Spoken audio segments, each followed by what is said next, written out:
Hello, welcome back to this special edition of Everywoman. Now, autism is a condition which usually appears in children in their first 3 years and affects their behaviour and communication skills. Some are so badly affected they can't interact with other people and need constant care. No one really knows what causes it or how best to treat it, but studies suggest it's on the increase.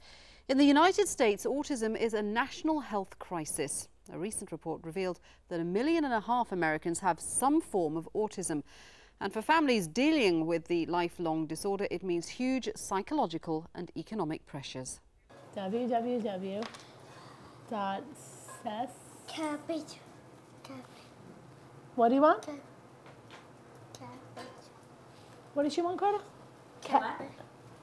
Computer? I never thought autism because I had a typically developing child, and she reached a lot of her milestones. She wasn't really speaking a lot, but I heard a number of times, well, Einstein didn't speak until he was 5 years old, and I wasn't as worried until she hit about 18 months. Then I knew something was wrong, and my husband and I both knew something was up. We thought maybe audio processing issues. I was 4 months pregnant with Francesca when we took her in for an evaluation. And she told us, I said to her, audio processing, right? And she said, a little more than that. And, you know, right then your heart drops. Hi, Frank. Wait. Camille, how about come and kiss Daddy?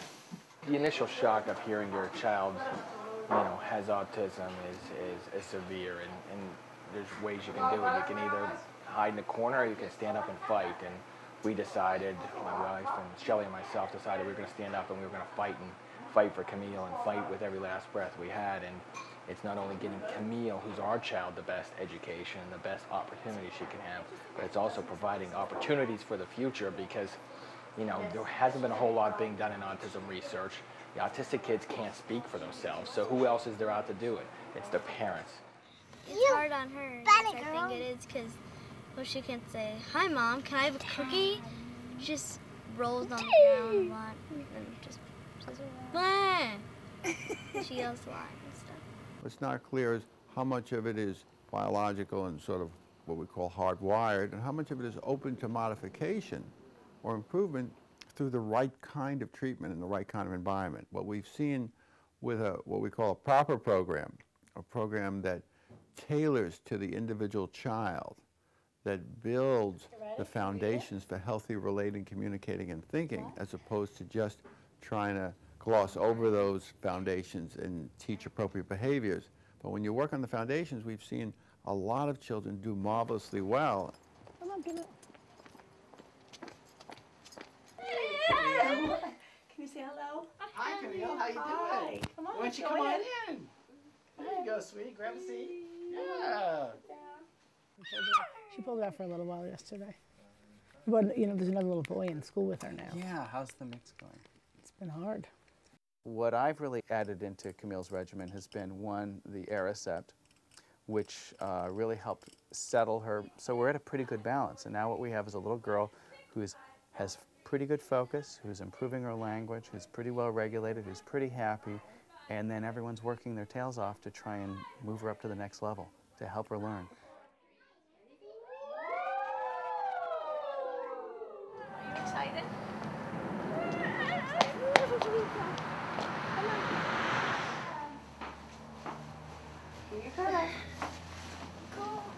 Come on, news. Schedule. Take it off. Go find number 2. We're at number 2. Okay, go find a ball. Find a ball, please. Foot in. Put your foot in. Foot out. You put your right foot in. Then you shake it all around. You do the hokey pokey and you turn your hands about. That's what it's all about. Nice. I don't like that 8. Do 8 again. Good job. Give me 5. The question often comes up is, do we push the kids too much and too hard? Love you. The approach that we recommend is we tailor to the child and we make the interventions and we make it family oriented. Camille, you see the numbers? You want numbers?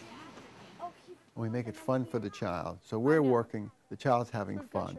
Because unless the child's having fun, they're not going to learn to engage, they're not going to learn to enjoy communication, they're not going to learn to enjoy interacting.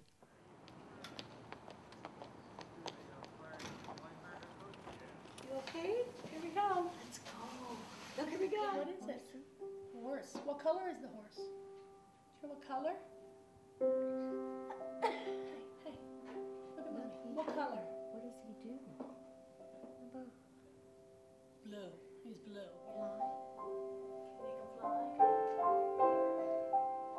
We found that the music, you know, her playing and playing songs that Camille knows and enjoys, not only calms her and gets her, you know, gets her into that zone where she can really focus and pay attention.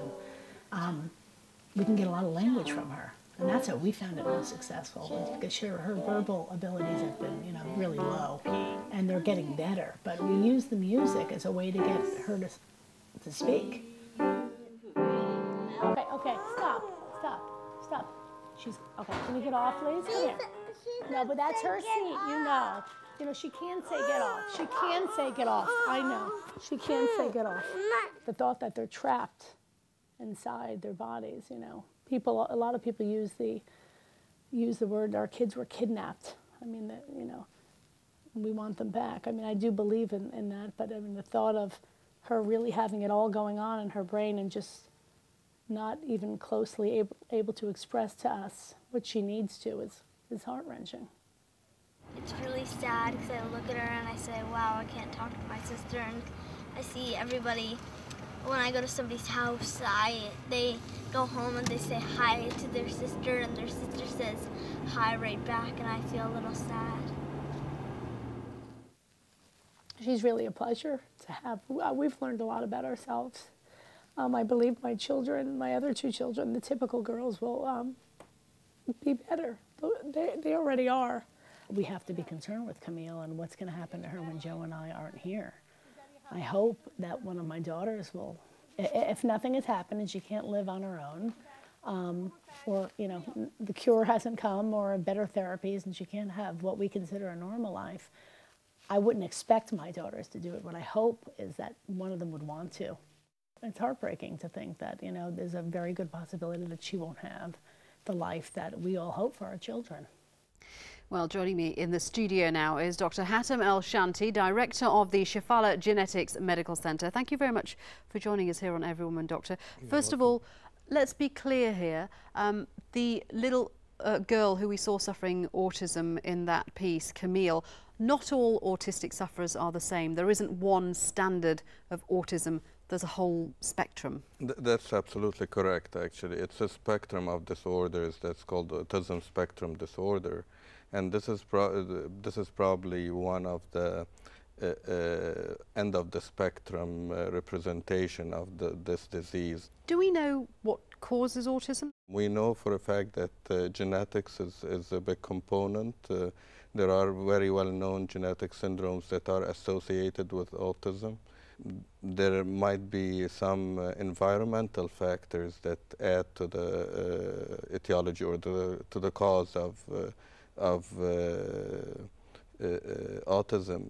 The key is that all these factors play together. Now, the family we saw in that film were very proactive about handling their daughter's disorder. But on the whole, is there enough information for parents? Are there enough services available?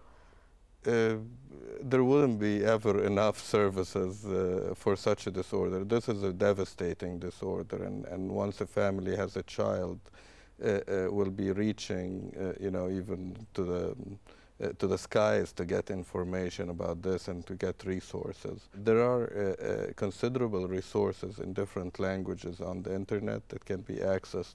What about here in the Middle East? How are Middle Eastern countries dealing with it? It's hard to tell because this is changing from one day to another. In the past probably 5 years, this has surged quite a bit. We're definitely having less resources than European countries and North American countries, but I think the resources are being built. What about the rate of autism? Do we think the incidence of autism is increasing?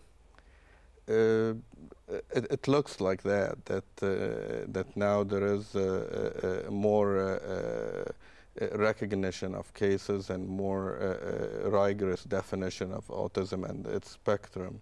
There might be some environmental factors that are adding to this, some exposures that we don't know really about.